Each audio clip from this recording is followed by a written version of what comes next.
Oke teman-teman, kali ini gua akan kasih tips ke kalian bagaimana cara kita bisa kreatif pasca pandemi COVID-19 sekarang ini.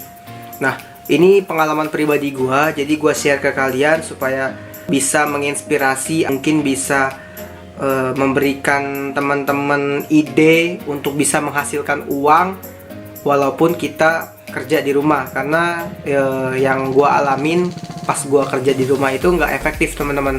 Ya waktunya terbuang gitu aja gitu di rumah. Nah, menurut gua ini adalah hal kreatif yang bisa gua pelajarin pada saat pandemi COVID-19 ini datang pertama kali ke Indonesia di bulan Maret.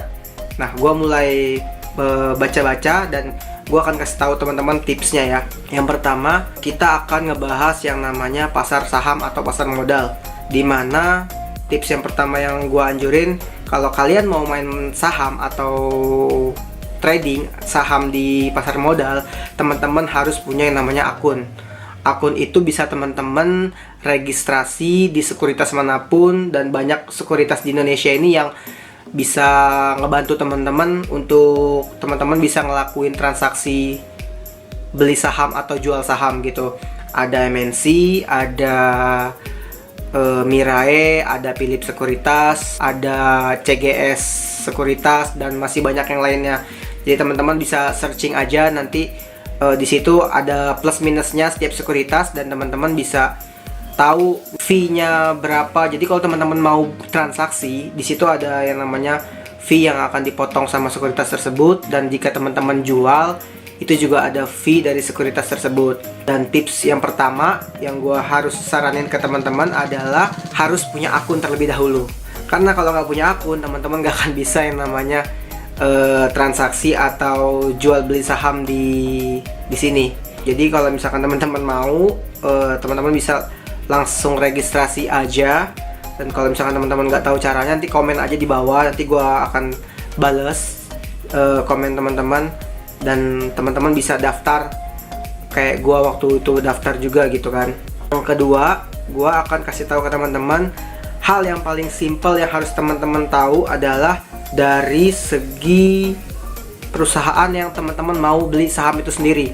Jadi gini teman-teman, kalau misalkan teman-teman mau beli suatu saham, pastikan teman-teman tuh harus tahu dulu saham apa yang teman-teman beli, bergerak di bidang apa, dan gimana prospek ke depannya. Contohnya kalau misalkan teman-teman mau beli saham yang gampang ya, saran dari gua sih saham-saham yang teman-teman biasa temukan atau pakai di keseharian sehari-harinya teman-teman gitu.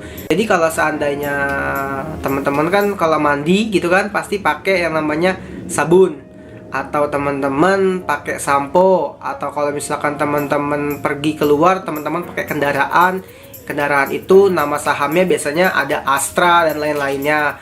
Kalau misalkan kayak konsumer gitu kan, yang biasa teman-teman pakai mandi segala macam, itu ada yang namanya Unilever, dan teman-teman bisa nanam saham di situ. Dan pastinya ngebuat teman-teman juga percaya gitu kalau saham yang teman-teman pilih itu kelihatan di mata teman-teman gitu. Karena kadang ada saham yang kita nggak tahu, contohnya kayak saham pure atau saham yang bergerak di bidang metal.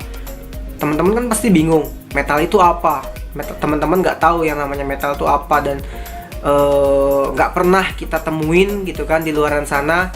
Jadi saran gue yang pertama itu teman-teman harus tahu dulu di mana teman-teman naruh saham teman-teman itu, supaya saham yang teman-teman taruh nggak salah gitu. Jadi teman-teman pede nih kalau misalkan kayak sering dipakai kesehariannya sama masyarakat, kan otomatis saham tersebut akan naik drastis. Jadi yang pertama yang harus teman-teman tahu, ditanemin di pikiran teman-teman semua adalah kalau saham yang teman-teman pilih itu adalah saham-saham yang sering teman-teman pakai.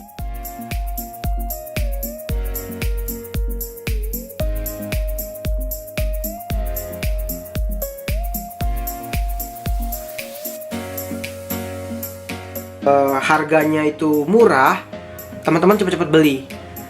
Dan begitupun sebaliknya, jika harganya sudah terlalu tinggi dan teman-teman punya saham tersebut, nah itu harus dijual.